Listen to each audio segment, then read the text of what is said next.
around the clock in addressing challenges facing the nation, including lapses in fuel supply. The 1 trillion kwacha Mpatamanga power deal inspires private sector captains' drive in growing the country's economy. And in sports, Tanzania boots out the Malawi women's football team from the COSAFA Cup in South Africa.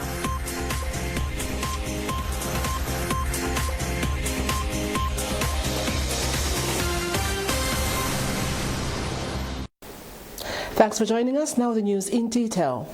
President Chakwera says stabilizing the country's macroeconomic environment is a task that demands active private sector involvement.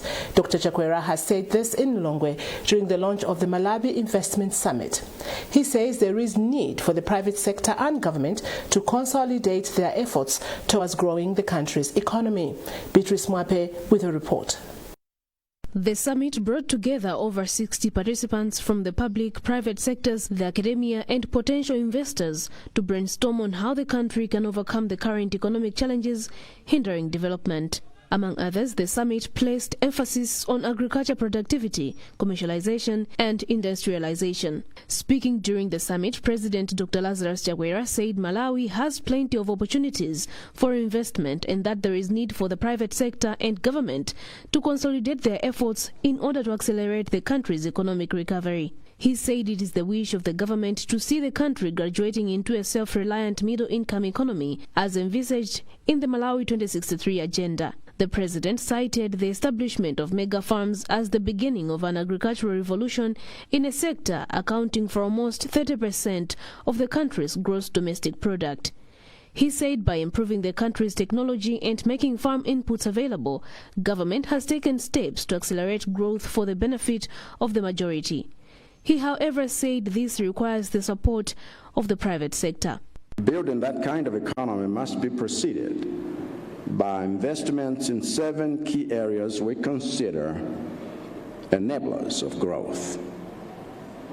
These enablers include mindset change, effective governance institutions and systems, effective enhanced public sector performance, human capital development, environmental sustainability, economic infrastructure, and private sector dynamism.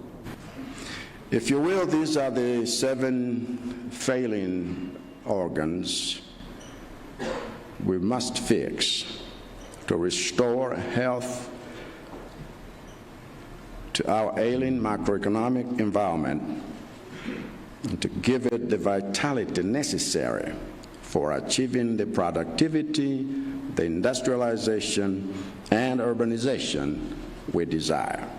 The president says government's plans to create more jobs and make the country food secure hit a snag following the COVID-19 pandemic and a cocktail of natural disasters that drowned and washed away the country's economic gains. He said efforts are already underway to recover the economy. At that time, we had just been dealing with issues of COVID-19 and its effects on impacting every level of society. And then a few months later, we had a consortium of crisis.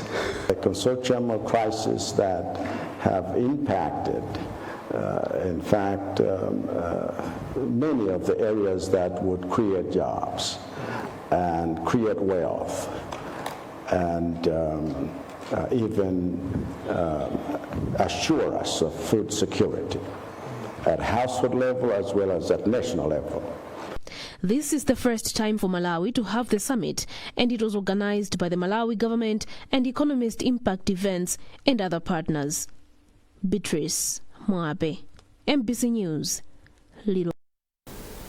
And staying with the summit, President Chakwera says his administration is making significant headway in addressing challenges facing the nation, including lapses in fuel supply. Eunice Jovu with the details. Continued electricity blackouts have been order of the day since Cyclone Anna swept away about 130 megawatts from the country's national grid. Addressing investment captains at the Malawi Investment Summit in Lilongwe, Dr. Chakwera said this is a result of a chronic malfunction and disorganization that exists in public institutions entrusted to run key sectors like electricity and fuel. He said at the moment the country is facing these challenges because of, among other factors, the infighting of organizations earmarked to provide the services. We are fighting a culture of dysfunction and disorganization at Agenco, Eskom, and Power Market Limited, which are responsible for the generation and distribution of electricity, but whose dysfunctionality resulted in a national blackout 2 weeks ago. In a different way, NACMA and MERA, which are responsible for the importation and distribution of fuel, are also dealing with long lines of cars queuing up for fuel in several parts of the country.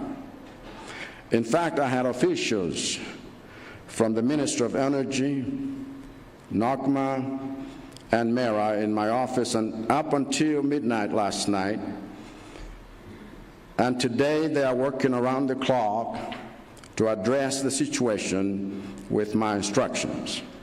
The Malawi leader indicated that he is aware that the current shortage of fuel is affecting the manufacturing, business, work and domestic life, and has assured the Malawians that the situation will normalize soon. I want to assure you that we are seized of this matter to ensure that there is product in the service stations in the short term while we work on the long-term forex issues that are at the root of this problem. We have therefore already secured $28 million from local banks for this purpose, and we are in pursuit of another $50 million facility for the same. The president has, however, mentioned prevailing external factors that are affecting the world, like the COVID-19 pandemic and supply chain disruption caused by the policies and wars in the West. He also hinted on toxic debts that Malawi is currently struggling with. He said his government is actively engaging the local and international financial institutions to create facilities, as well as reviewing of legislative and regulatory frameworks that would help the country. Eunice Jovu, MBC, Lilongwe. The private sector says Malawi's 1 trillion kwacha agreement with development partners for the development of Mpatamanga power plant has inspired hope among players in the sector. President for the Malawi Confederation of Chambers of Commerce and Industry, MCCCI, Lekani Katandula, says sufficient and reliable power supply is an important step towards private sector growth and job creation. The agreement in question will see the development partners financing a 350 megawatts power plant at Mpatamanga, which shares boundaries with Mwanza and Blantyre. Katandula speaks to our reporter Arthur Chokoto. We look at this very positively. It is a big positive because power supply is a significant challenge to private sector productivity at the moment. So when this project is eventually delivered, it will add 350 megawatts of baseload hydro power, which also means that we can do a little bit more even in other forms of power like solar to add to that 350 megawatts. And that would be a game changer for Malawi because we have been significantly constrained in terms of private sector productivity. So that can help unlock growth, jobs, and a lot of income for the national budget as well. Also weighing in on the same is National Association of Small and Medium Enterprises, NASME, where James Chuti is the Chief Executive Officer. We applaud government for this gesture. As a matter of fact, there can never be development without provision of power. You see, at the moment, most of our members are failing to do their businesses because power is so erratic. So we think that as a developing country, that should develop its industrial sector. This was being hampered due to lack of power. So this actually is a move in the right direction. We appreciate this effort. Now, Minister of Education Agnes Nyalonje has challenged students who have graduated from the University of Malawi, UNIMA, to be self-starters, stressing that gone are the days when educated people waited for government and companies to create jobs for them. Nyalonje made these remarks during the graduation ceremony at the Great Hall in Zomba, where 1,154 students were awarded certificates, diplomas and degrees after completing their education. Simon Boyce has the details in this report. The graduating students included 671 males and 483 females from UNIMA, Malawi University of Applied Sciences and Business, MUBAS, and Kamuzu University of Health Sciences, KUHES. The graduation is the second for the university after UNIMA was delinked. Minister of Education Agnes Nyalonje, Minister of Information and Digitalization, and the Attorney General Thabo Chakaka were in attendance. Speaking during the ceremony, Minister of Education Agnes Nyalonje encouraged the students to be self-starters. Message to our new graduates is that Malawi needs every one of them. And the second message is that Malawi is changing. We are no longer at a time where everybody who graduates got a job in an office, whether it's a company or whether it's government. Jobs today have to be made by those that are graduating generally, and that's part of what we expect. For those who have gone through their university education without accessing any entrepreneurial skills development, government is putting in place systems and programs to assist them to build up on that. Vice Chancellor Professor Samson Sajidu, who presided over the ceremony, said UNIMA remain one of the best universities in the country as it continues to increase its enrollment every year. We've taken 27% of them, i.e. the largest number out of the 2017, they have come to us. I think our colleagues at MUBAS, they got about 21%, and the other universities, they got smaller percentages, going down up to 8%. So we have gotten most of those. What it means that we are still the largest, of course, and also, the most favorable institution that, out there our students would like to come to. One of the graduating students, Gift Muyaye, says he is ready to face the world after acquiring a degree in development communication. We are entering a corporate world which is very challenging, and it demands special expertise.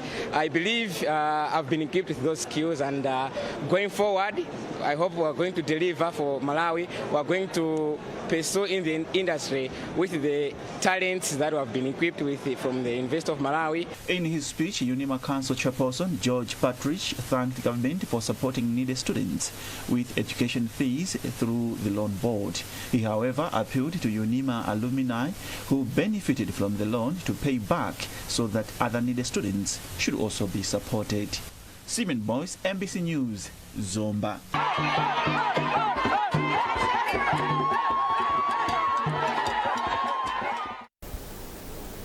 This is NBC News with me, Jane Gogodas. A reminder of our top stories. President Chakwera says government working around the clock in addressing challenges facing the nation, including lapses in fuel supply. The 1 trillion Kwacha Mpatamanga power deal inspires private sector captains' drive in growing the country's economy. And in sports, Tanzania boots out the Malawi women's football team from the COSAFA Cup in South Africa.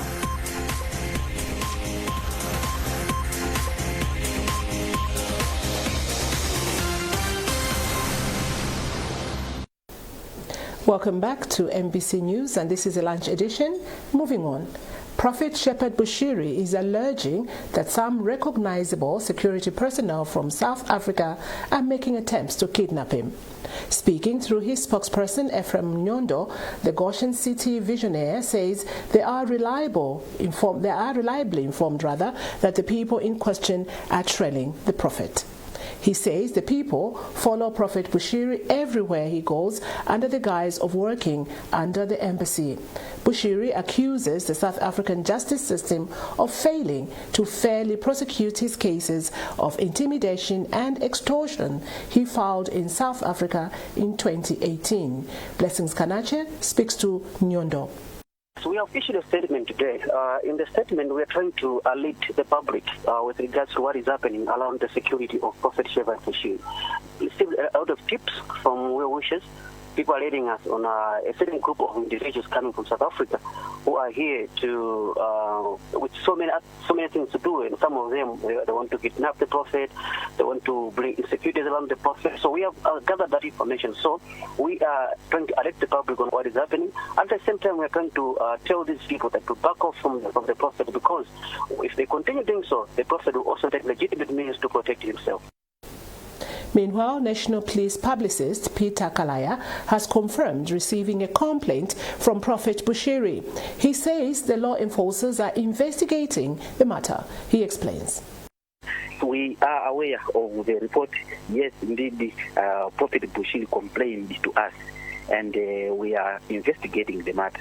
So we are following up on those allegations, because the allegations that he complained to us that people are following him, and he thinks they want to abduct him. So after reporting the matter to us, we have instituted investigations. That is the fact of the matter as of now. Now, new Chinese ambassador to Malawi, Long Zhu, has pledged support for Malawian students that may want to study space engineering, describing it as a critical tool for meaningful research in various fields. He made the remarks in Lilongwe during a session with local students to appreciate 3 Chinese astronauts that are in space for 6 months conducting research. Charles Wahara reports.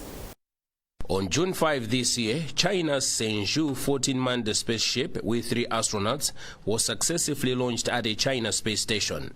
The local students were among those drawn from 50 African countries that gathered to communicate and learn from the 3 Chinese astronauts through the Chinese government on space cooperation. Chinese ambassador to Malawi, Long Zhu, said the China manned space engineering program follows the principles of peaceful use, equality and mutual benefit, and common development, and has carried out cooperation projects in various forms with several space agencies.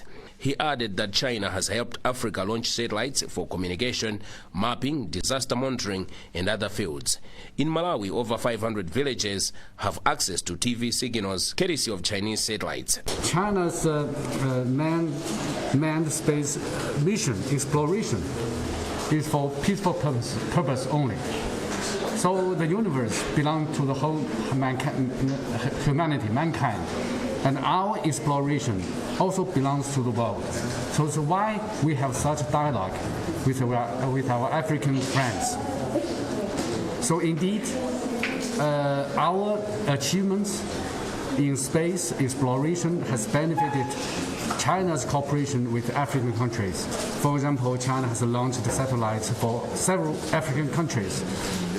For communication, the satellites are for communication, mapping, agriculture, forestry, and disaster monitoring.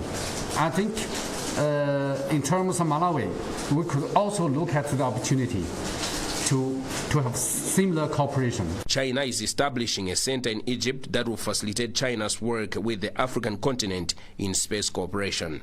Charles Wahara, NBC News, Lilongwe. Minister of Water and Sanitation Abida Mia says collaboration and systematic coordination among stakeholders can help increase access to safe water and sanitation amongst Malawians by 2030. The minister has said this in Lilongwe during a donor coordination meeting the ministry held with donors and development partners. Beatrice Mwape reports. Challenges ranging from dwindling water resources, pollution of water bodies, aged infrastructure and high non-revenue water losses, among others, are said to be affecting the ministry's role to provide clean water and improve sanitation. This meeting with donors and development partners therefore aims to discuss and seek their support in the ministry's plans to construct water supply schemes, install groundwater monitoring system, and provide water in public places, among others. According to Minister of Water and Sanitation Abiy Damia, the meeting has come at a time clean water shortage has been highlighted by incidences of some parts of the country being hit by cholera. She says collaboration remains key to achieving the 2030 goals. The discussions we're having today is how do we move forward so that they can reach the very hard to reach areas, and also we give them guidance so they know the gaps, because as donors sometimes they don't exactly know where to go in terms of the suffering that people are facing due to water shortages.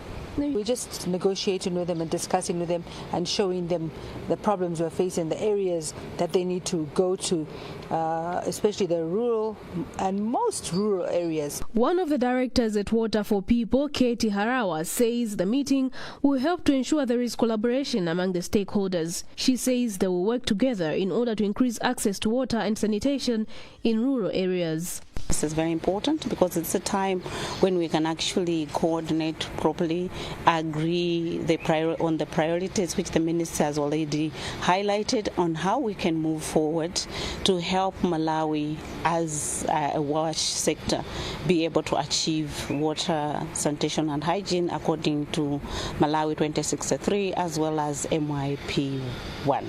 According to the Ministry of Water and Sanitation, Malawi's access to clean and potable water has dropped from 88.3% in 2020 to 67% in 2021 due to devastation caused by Tropical Storm Ana.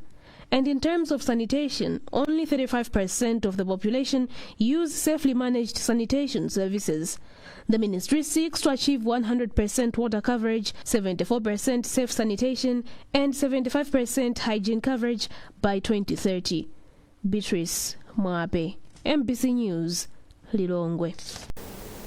Close to 100,000 households are to access healthcare services upon completion of Manasseh Health Facility in Blantyre.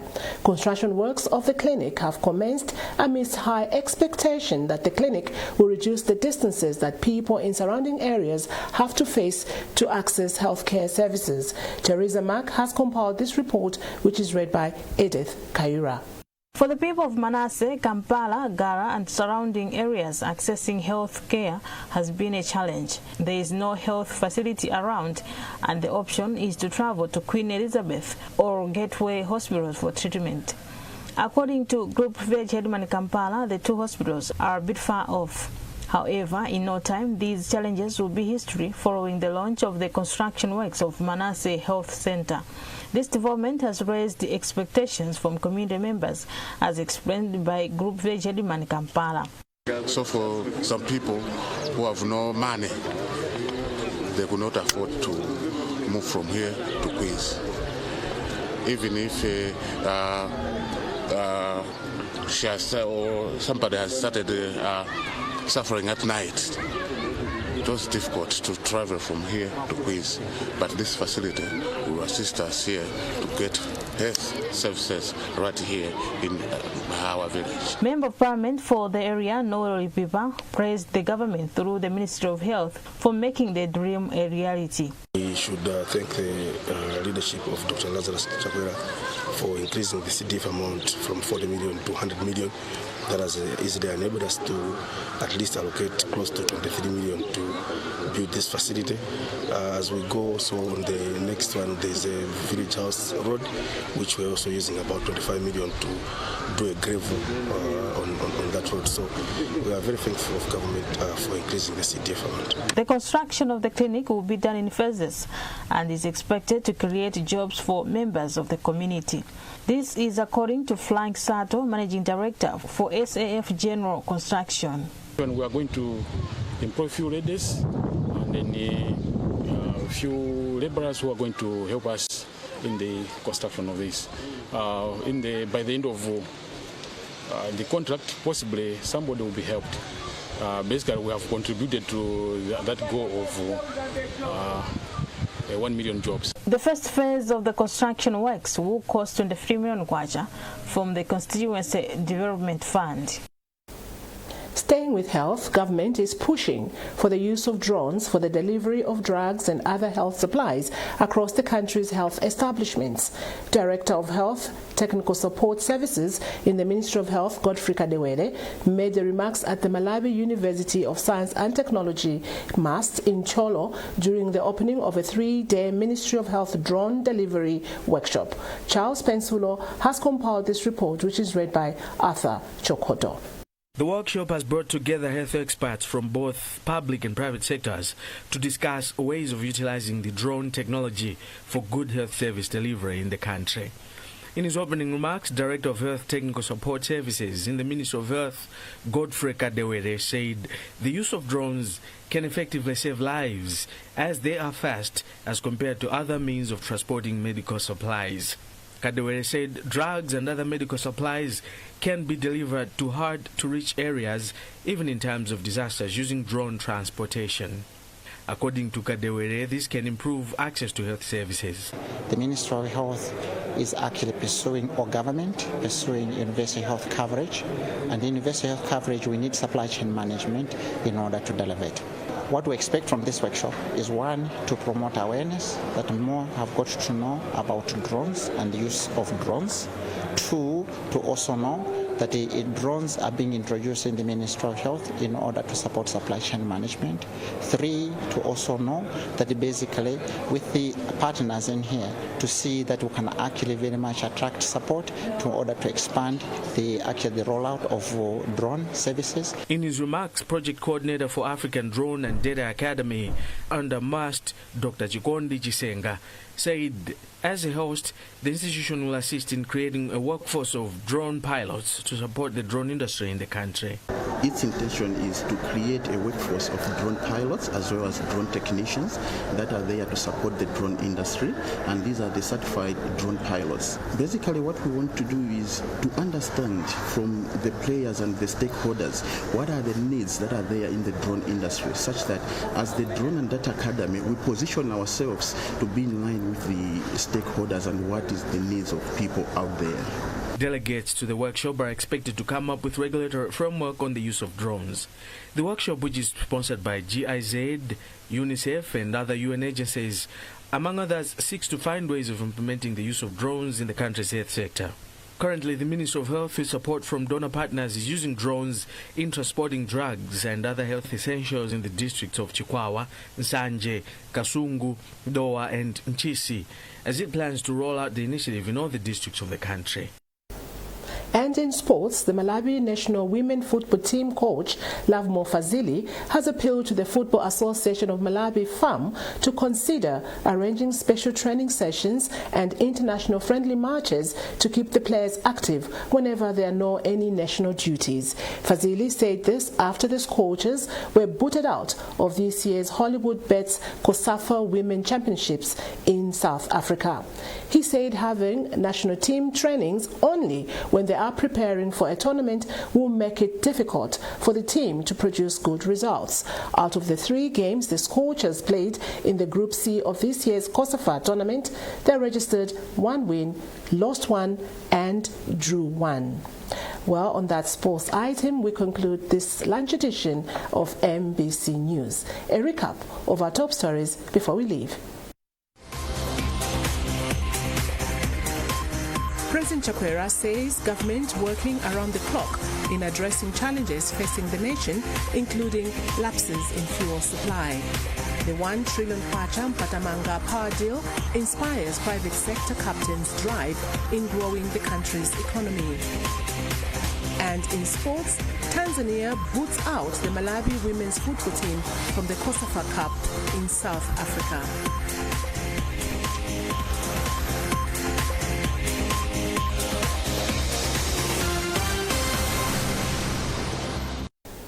For more news, visit mbc.mw. I'm Jane Gogodas. Remember to follow all COVID-19 preventive measures and stay safe. Thanks for watching and bye for now.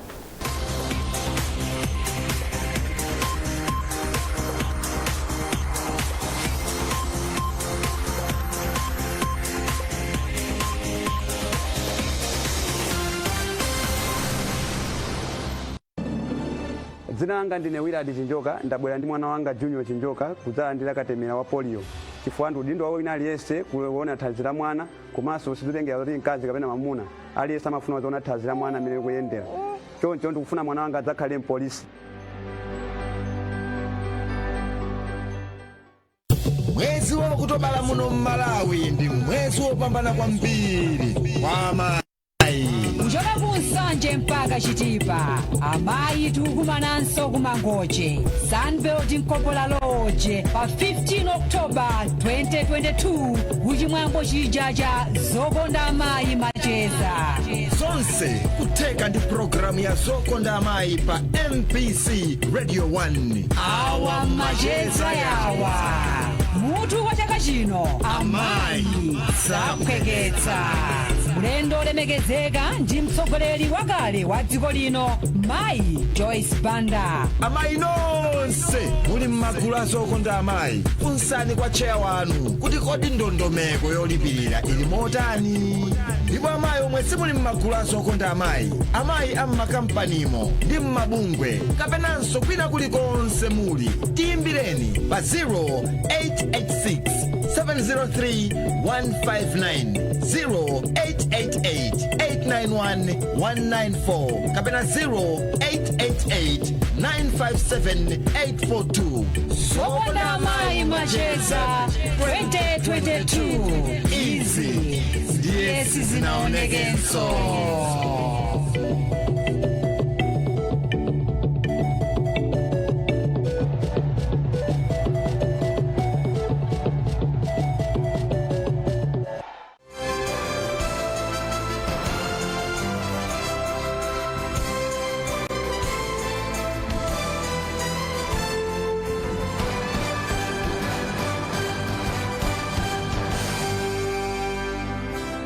Technical education promotes manpower development and equips persons with skills that will enable them to create, develop and establish industry in various areas.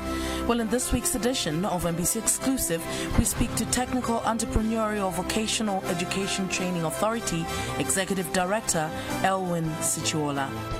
Now, tell us the mandate of TVETA. We have made tremendous progress. The first thing is that initially in Malawi we only had 7 institutions which were providing skills development. These are the national colleges. But if you look at the colleges that we currently have in Malawi, we have gone far much beyond this initial 7. Again, it was only the government which was providing TVET through the 7 public colleges, but today you see that there are a lot of players who have come into the sector, but also government has moved beyond the national colleges. That's why you are now hearing the issues like the community technical colleges, the community skills development centers. So at the end of the day, you would see that we used to train around 600 or 700 students in a year. Currently, our annual intake is around 3,000 in the formal programs only, but we have also gone to around 10,000 or thereabout in the informal sector programs. So there has been tremendous progress. Now, you've been in a drive to register technical colleges. How many technical colleges are registered with you? Our records shows that we have 63 colleges which are registered, and these fall in the 3 categories of national technical colleges, community technical colleges, but also the community skills development centers. In the national technical colleges, we have the 7 public colleges, but also we have around 15 or thereabout private colleges. Then we have community technical colleges, around 23, and the remaining ones are the community skills development centers. Now, is there any chance that there are some technical colleges that have not been registered with you, and why are they not registered? it is possible. As a matter of fact, we have had the applications for registrations which are currently either pending or we have turned them down. The thing is, it's not like everyone who wants to be registered as a technical college is registered. There are standards. These are minimum requirements which are expected of every registered TVET institution. And if you don't meet those standards, obviously we don't register you. What we do as an institution, however, is to highlight the areas which we think are shortfalls and work with you to ensure that you satisfy those areas and at the end of the day get registered. Technical education is for children who are not so brilliant, those that fail to make it to university. Do you agree with this? I totally disagree. As a matter of fact, if you look at advanced economies today, you see that there are more students going into TVET than traditional university programs. Why? TVET lies at the center of every industrialization, every development in terms of infrastructure development. At the core of it are technicians who are trained in TVET. I know that traditionally people have looked at those who go to TVET institutions as being less qualified or less brilliant, but that's not true. You must understand that it is possible for one to go into a TVET institution, get a qualification, and proceed to do a university degree if you so wish.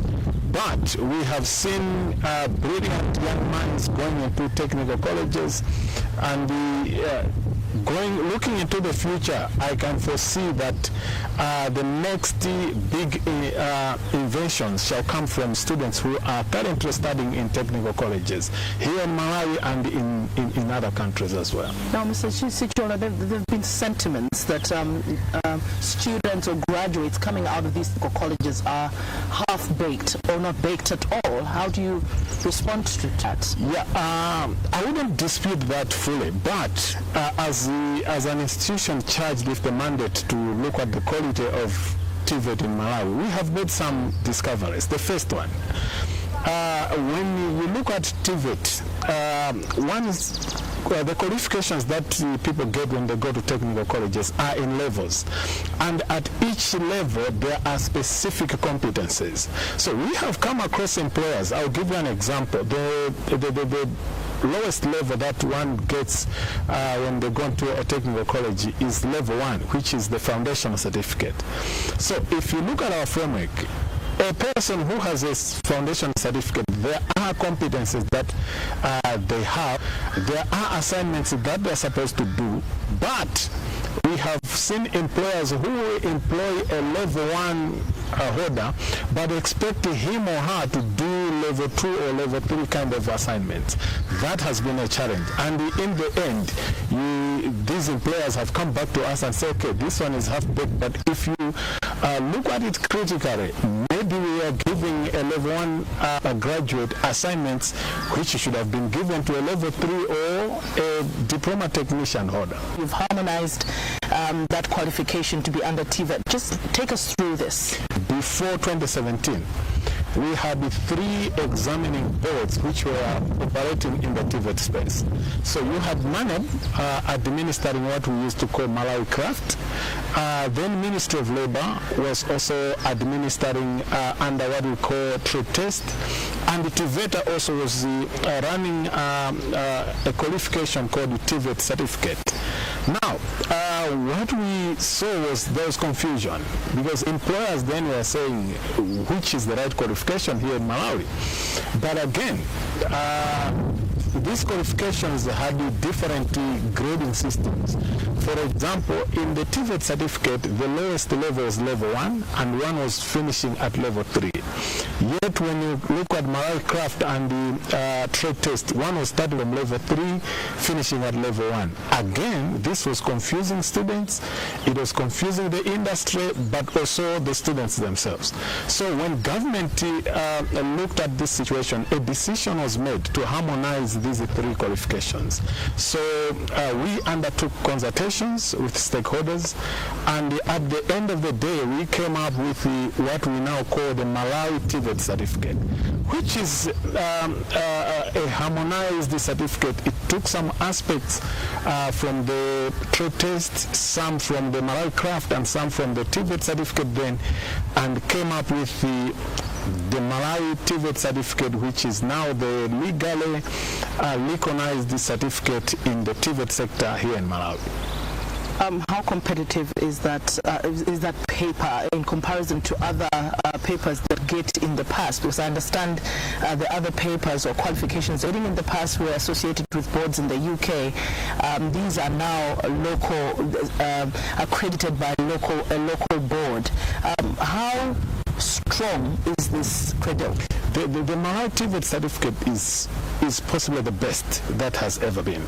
I'll give you an example. One, this is a certificate or a qualification that has been developed after rigorous research, where we looked at what is it that is being offered at the international level. But again, it was not developed by TVETA in isolation. We sat down with the industry in Malawi. We asked employers what type of employees are they looking for, what type of graduates, what competencies are they supposed to have.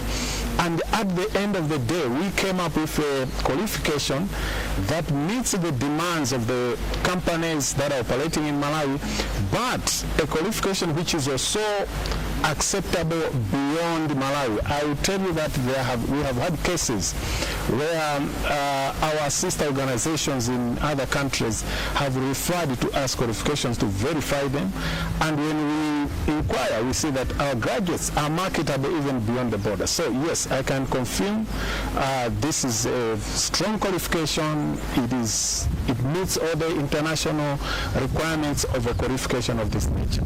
You're watching NBC Exclusive. Our guest this week is Elwin Chiwembu Sichuola, Executive Director of TVETA.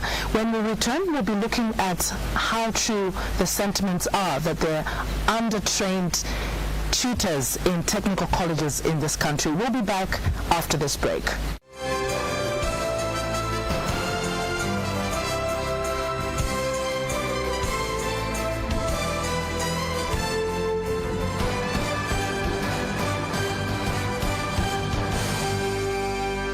Now, there have been sentiments that most teachers in these technical colleges are underqualified. How do you respond to that as a regulator of the industry? Yeah, I think to generalize it would be wrong. We have high qualified instructors in technical colleges, but like most institutions, we also have some gaps. And as a regulator, what we have noted is the growth in the number of technical colleges in Malawi has put pressure on the number of qualified instructors that we have. And in some cases, we have had to recruit instructors and take them through a capacity development program while they are already in service. And again, we have a program where if a college does not have a qualified instructor, we can bring in an expert from either industry or another college who can deliver that program. But in the long term, government is currently recruiting. The Department of Human Resources has given the Ministry of Labor the mandate to recruit, and we will soon be running a recruitment process where we expect that the ministry will recruit sufficient numbers of instructors, not just in national colleges, but also in community technical colleges. But we also do understand that there's no training college for these instructors. What's the future like for the industry when there's no tertiary education for the technical teachers themselves? Yeah, Malawi is possibly one of the few countries where we don't have a standalone technical teacher training college. This has created problems because then most of our teachers or instructors are themselves graduates from technical colleges. They never have gone through, most of them have never gone through a proper teaching training. However, there are two things that we are doing. In the long term, we are looking at establishing a technical teacher training college, and the plans are underway with the various government departments, but we are also talking to some development partners to see if they can assist us in that. But in the short term, what we have done is we have come up with short programs working with MOBAS, but we have also worked with the Malawi Institute of Education to close the gaps of those who are already in service. So our hope is that within a year or two, we would have enhanced the capacity of those who are already in service, but also start recruiting people who have the prerequisite skills so that the quality of instructors in colleges, both national and community technical colleges, is improved. The equipment that is used for training is either outdated or is not being used in the industry because of the changing environment technologically. What are you doing to marry the two? That when a student graduates from a technical college, he marries what is there in the industry. Yeah, I can agree with you. There has been a technological gap between technical colleges and the industry. What we have done is, over the years, government, but also TVET Authority, has invested a lot of money in modernizing equipment in technical colleges. Again, we have seen development partners, EU, for example, also bought high-tech equipment for some of our technical colleges. So yes, there has been investment in ensuring that we modernize the equipment that our technical colleges have. As a matter of fact, in some cases we have now seen a reverse where technical colleges have high-tech equipment which industry does not have, which in essence is a good thing. However, apart from the issue of buying or modernizing the equipment that we have in the colleges, you need to also understand that students who go to technical colleges do not just study in their colleges and graduate.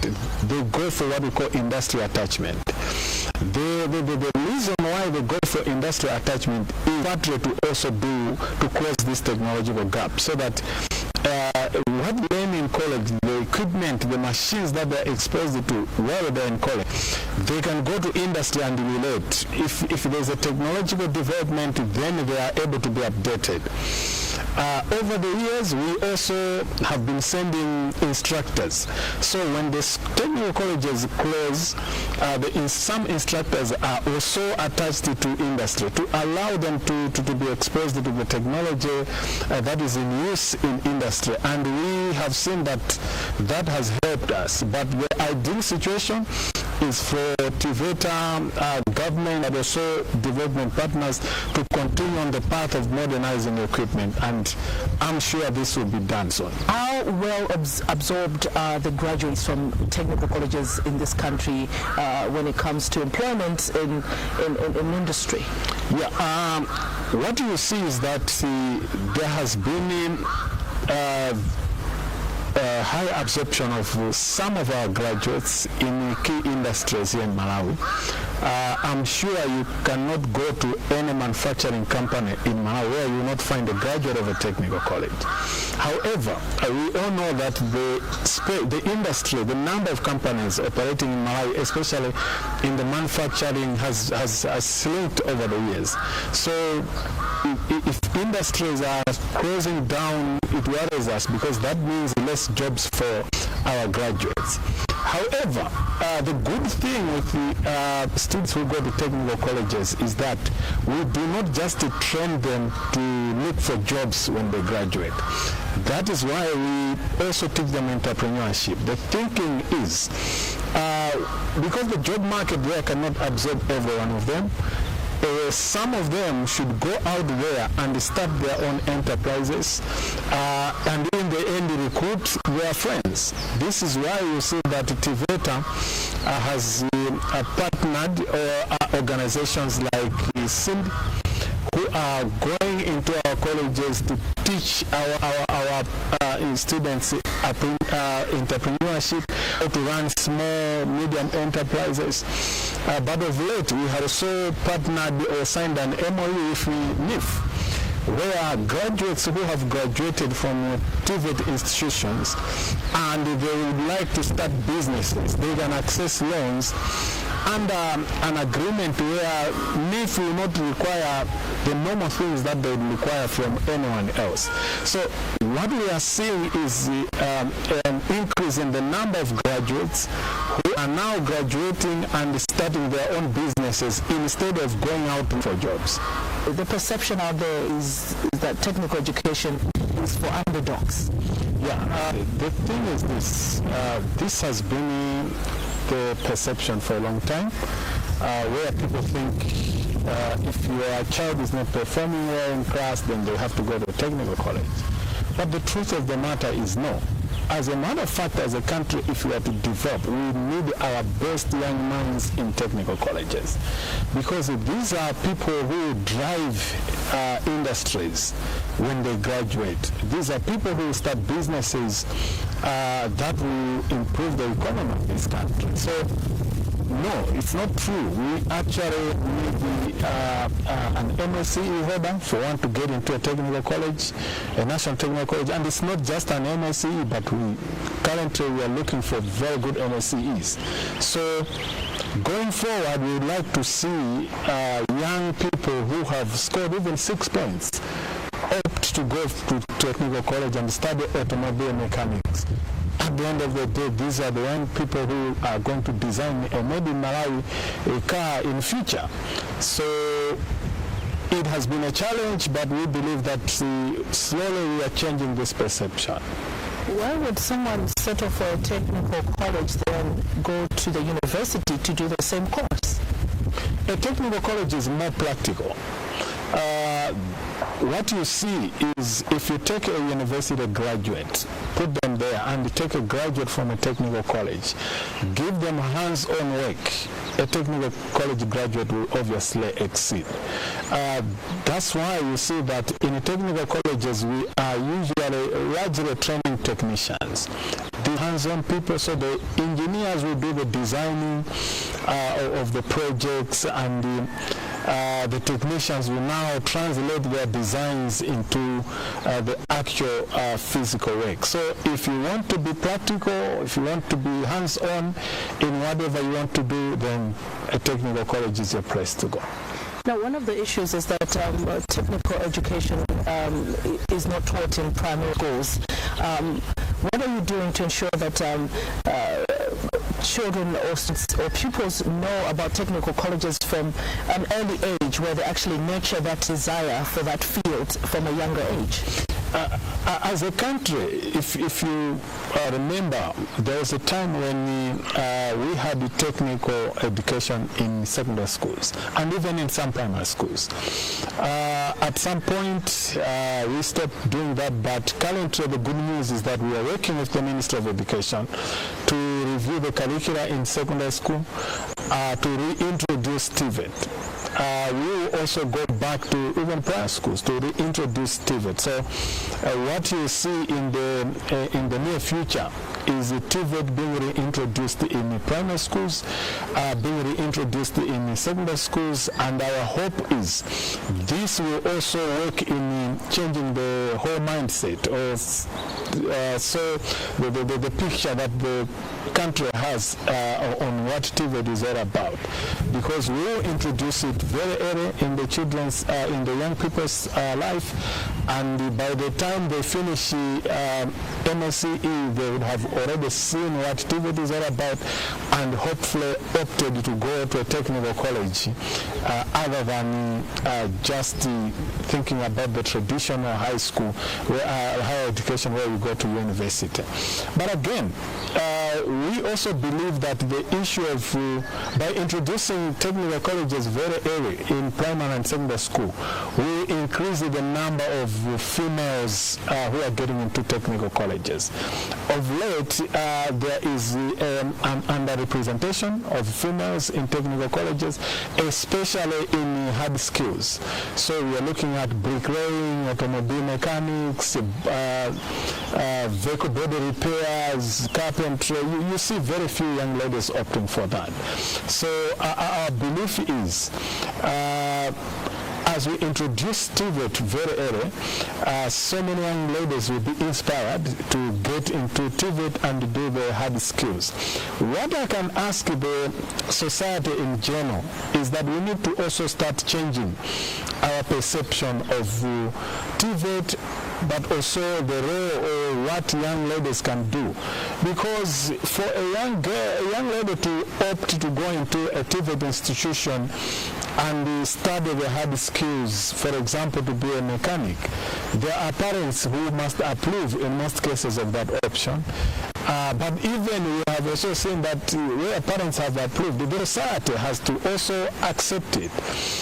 This is why you see that as TVETA we have programs where we are meeting traditional leaders. We will soon be meeting church leaders to ask them to work with us in encouraging young ladies to get into TVET, because what boys can do, girls can do too. And we believe that as a country we are losing out if we don't have many young ladies doing technical education. But I'll give you an example. We have had young ladies who have dropped out of some programs simply because of what the society or the people, the community has been saying. I have given this example to say, if your son comes today and tell you, Mom, I'm married and my wife is a mechanic, what will you say? Most parents will not approve of that, because the perception is if a young lady is not a vehicle mechanics, then they are not worthy to be married, they are not well behaved. But what we have seen is there are so many well-behaved young ladies who are currently studying automobile mechanics. Some have graduated, they're doing well, they're married, and they're just as good as everyone else. So we need the society to change its perception about TVET, but also the role that young ladies can play in TVET. Finally, is there anything that you can point at as being an innovation that came out from a graduate from Inco College? There have been a number of innovations. As a matter of fact, we have currently started a program where all innovations that are coming from TVET institutions, we are perfecting them together with the MAST to ensure that they are properly designed and that in future patented and also monetized. However, I can give you an example. Lilongwe Technical College worked on a project where they came up with a motor vehicle that runs on ethanol. That was a technical college innovation that came out of a technical college here in Malawi. Mr. Elwin Sichola, I appreciate your time in NBC Exclusive. Thank you very much.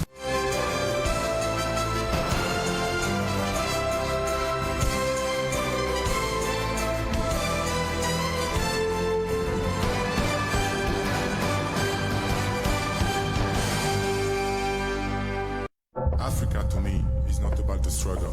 It's not about what we don't have. It's about who we are. Africa is proud. Africa is vibrant, strong. We're passionate. We want to succeed. We are winners, and we want to win. We strive for better. We strive for greatness. Proudly African. Bet with the best. Premier Bet.